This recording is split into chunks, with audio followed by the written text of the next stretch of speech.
The What Up Doe Show. Your commentary on sports, entertainment, and alternative news. Yo, what up? Doe, what up? Yo. Hey, it's What Up Doe, What Up Doe, the What Up Doe Show. Yo, what up, though, y'all? What's going on? It's your boy T. Wilson, and I'm live with you loud on what's today, a Thursday morning, or is today Friday? Today is a Friday morning. It's Friday already? Wow. It's been a quick week, man. Well, I want to say TGI Friday to you if you really want to be happy about it. I thought it was Thursday, but yesterday was Throwback Thursday, wasn't it? It sure was, because I had a throwback birthday. Anyway, big up to all my people out there that's getting their Friday on, ready for the weekend then. Shucks, y'all gotta be happy about it. Shoo. Big up to Latone Hart. We're going to talk about that a little bit, Latone. I heard your little shit. I heard it. We're going to talk about that. Let's get on to some birthdays first, man. I got Tony Barkley. I've got Aletha Warren. Poet out of New York, Ty Allen. What's up, Ty? And last but certainly not least, we go way back. You know, she used to hang around with my son and his mom, and she's now all grown, and she's beautiful and she's successful. Miss Shantae Smith, yo. So happy birthday to all of y'all.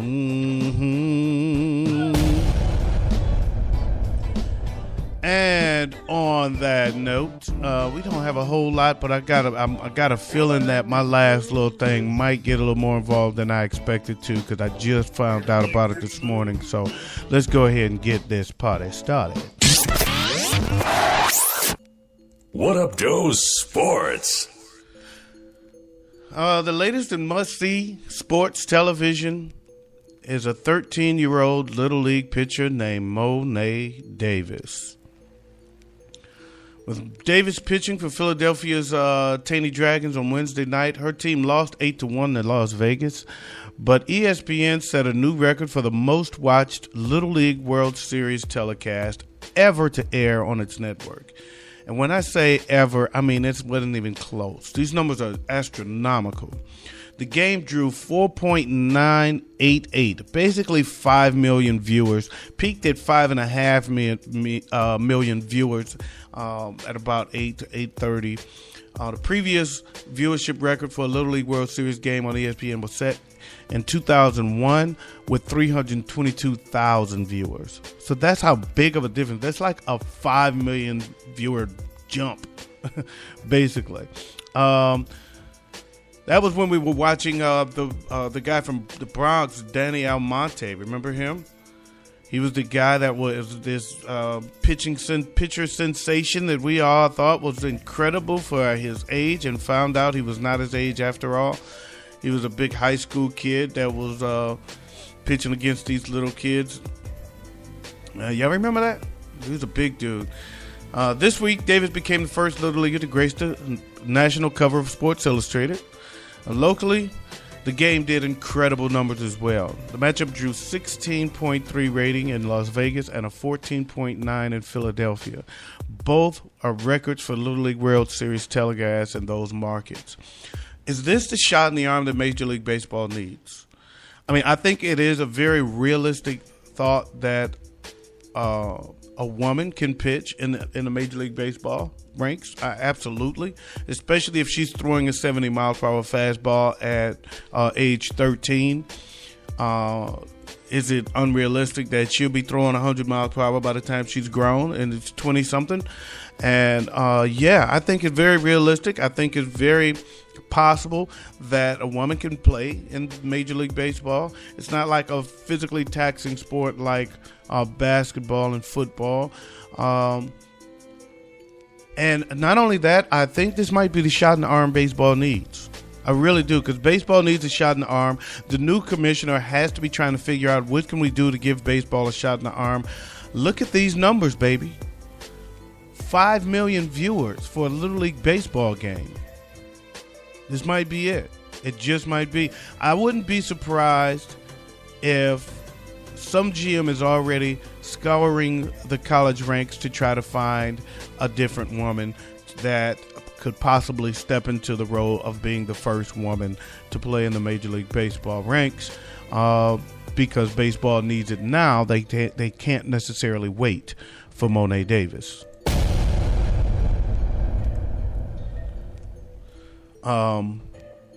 Mo'ne does have something special, though. I call her the Tiger Woods of baseball because she's got a trifecta, along with the fact that she's supremely talented and very athletic. She's black, she's beautiful, she's female. I mean, I'm saying beautiful prematurely. She's a very cute girl. She's a very pretty young girl. But if she was to be grown, she grows up into the look she currently has. She can be a pretty young lady, black lady, and a female. Man, I mean, that's like everything baseball would explode. People want to see her. What Up Doe Entertainment. Rapper Joe Budden brutally beat his girlfriend by slamming her head into the dashboard of a car. Budden saw pics of his girlfriend with some men and flipped out. Budden found her at a New York City restaurant, dragged her out to his car, and then choked her and slammed her head into the dash. He then drove them to his New Jersey home, where the cops say the beating continued. Cops are currently investigating, and so far, there has been no response from Joe Budden. What, he getting paper? What Up Doe News. In Myrtle Beach, South Carolina, a woman was arrested Monday for allegedly beating a man in his 60s after the man drunkenly passed gas in her face. Witnesses told police that 33-year-old Jessica Kearney was asleep on her couch when 64-year-old Daryl McKnight entered the home and farted in her face. Up your couch, nigga, up your couch. It brings back memories of the Rick James on Dave Chappelle. Y'all know what I'm talking about. Anyway, McKnight came to the house and, I'm sorry, this is an eyewitness account, or this from the police report. McKnight came into the house intoxicated and passed gas in Kearney's face while she was laying on the couch, according to the police report. Kearney walked outside to get away from an intoxicated McKnight, but McKnight walked out also. The two were arguing over the incident, and McKnight walked toward Kearney, cursing in a threatening manner, and then got his ass beat. Kearney stated that McKnight bent down, and she struck him in the face approximately 3 times with a closed fist, and McKnight had to be taken to the hospital for treatment to a swollen right eye. You fart in my face, I punch you in yours. That's fair. In St. Petersburg, Florida, a random act of kindness at a Tampa Bay area Starbucks set into motion a chain of giving that lasted for nearly 400 customers. Around 7 a.m., a woman ordering the coffee house's drive-thru paid for her own drink and said she'd like to pay for the customer behind her.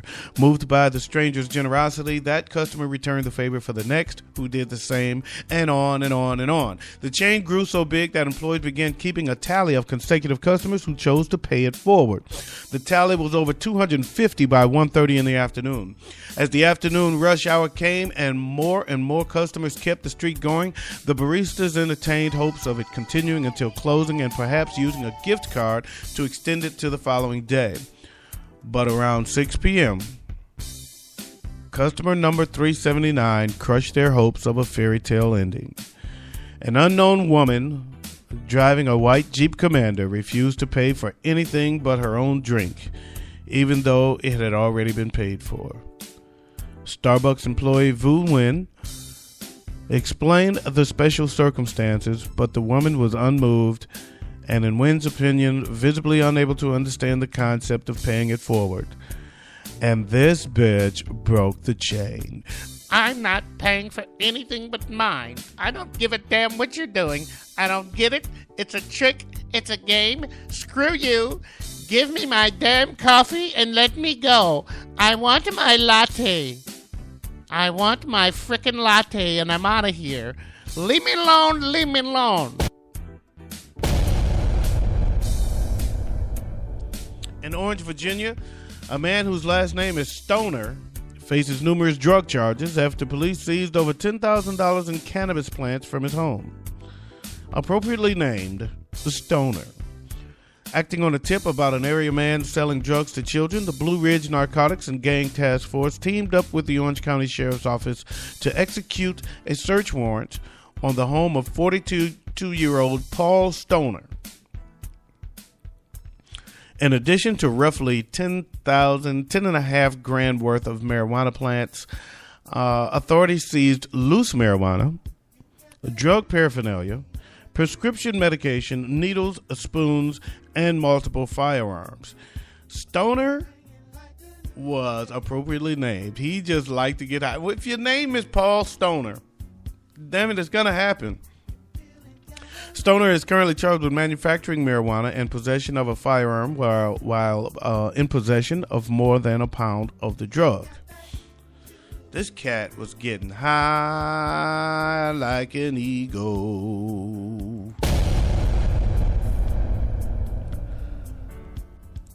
To the sea, high like an eagle. Let my spirits carry me. I want to say something to my boy Latone Hart real quick.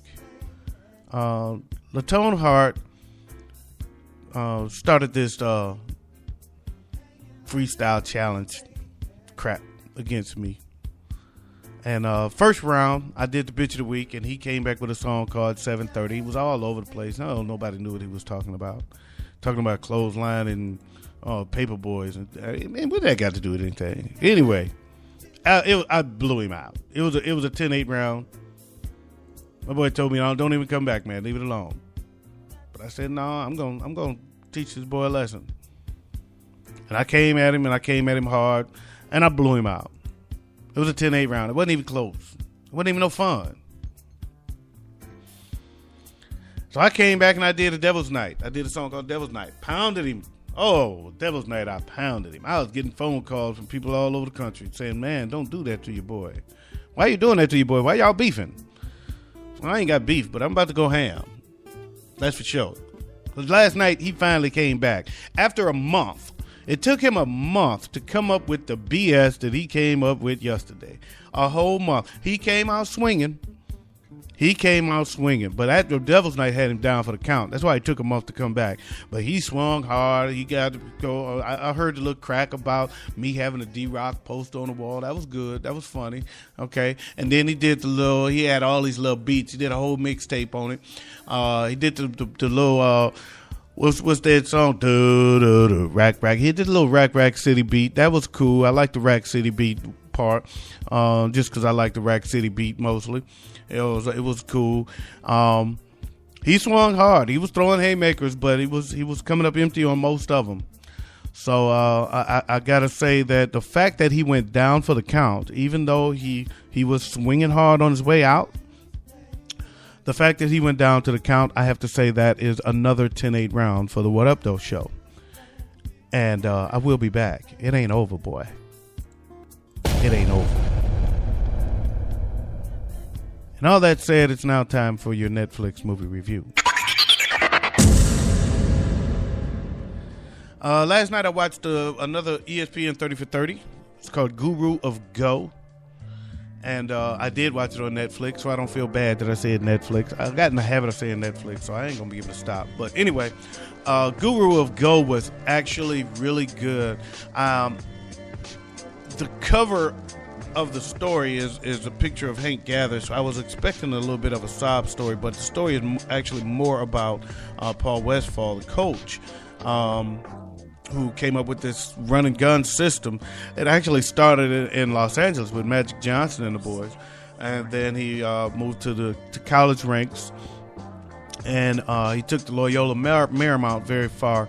And they had the incident with Hank Gathers, which was a sad part of the story when Hank Gathers died on the floor. That was really, really painful. It was really hard.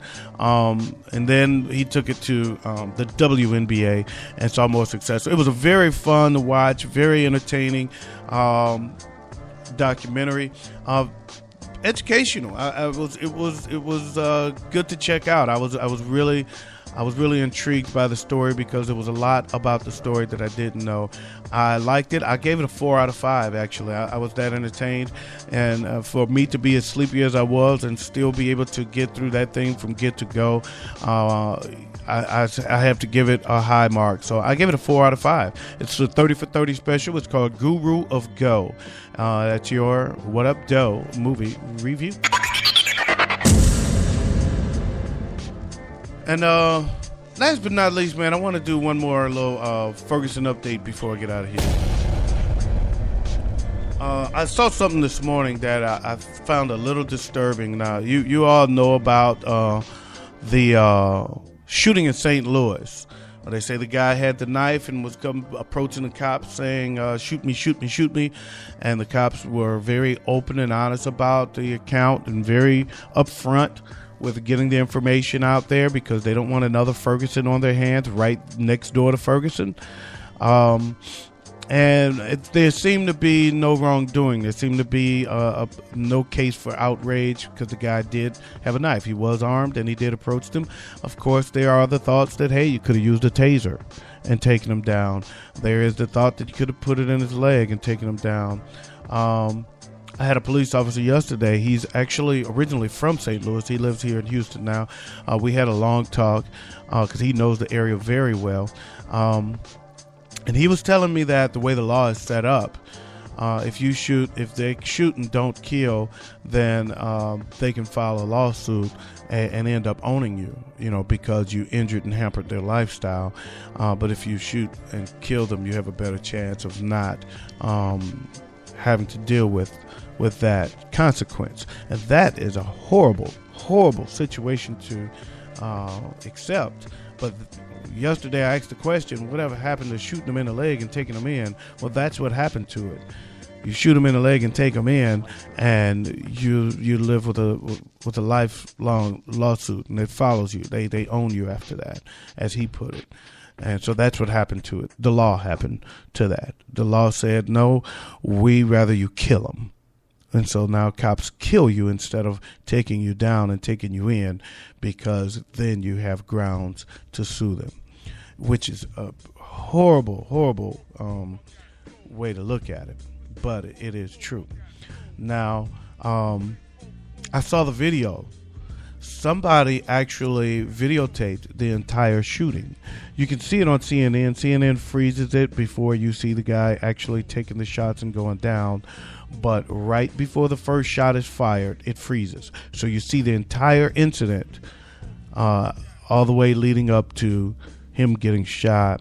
And it's not quite, he doesn't look quite as threatening as they made it sound, or should I say, as I thought.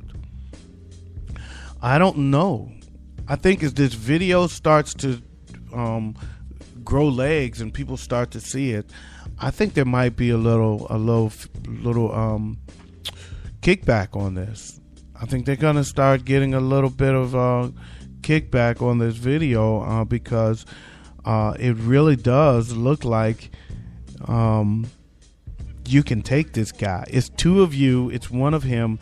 You can't even see the knife in the video because it's obviously so small. His hands are down by his side. He's not in a threatening position. He's walking. He's not lunging.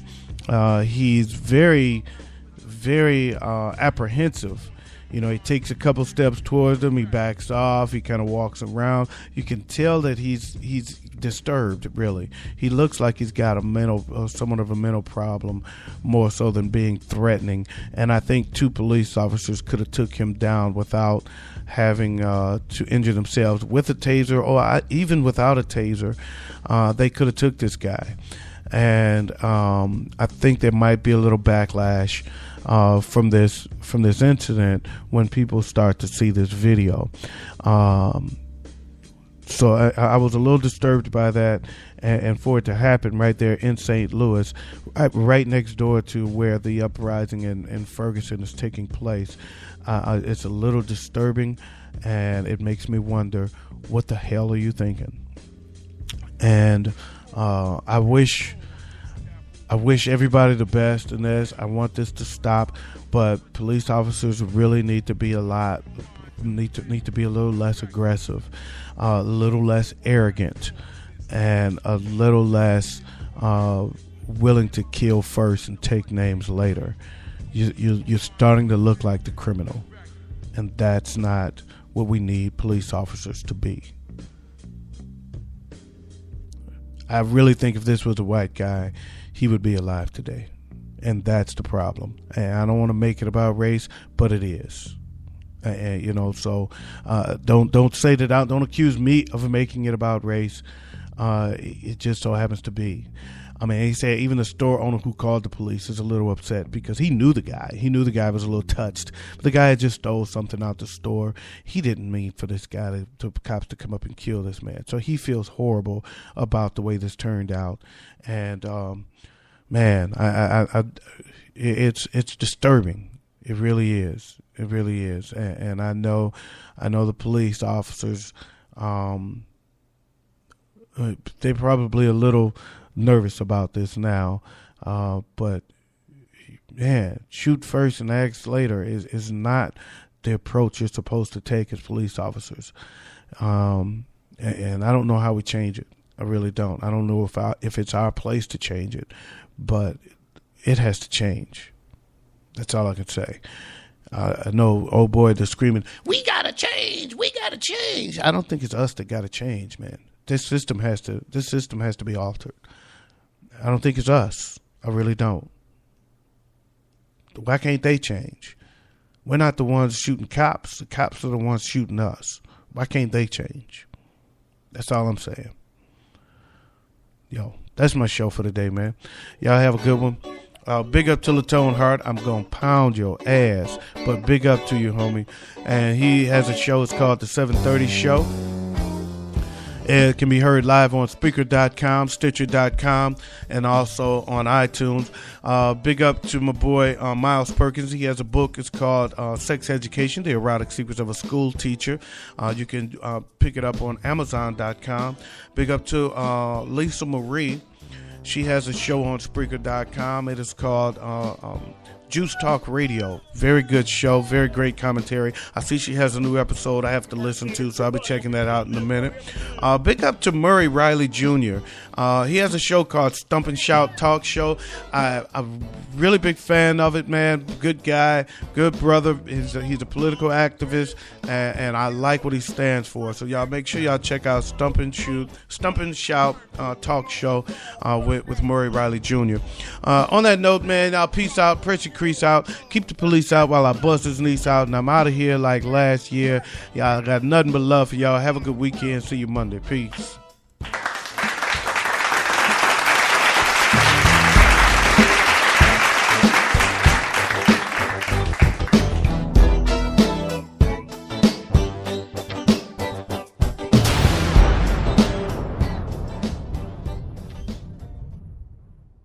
What up, though?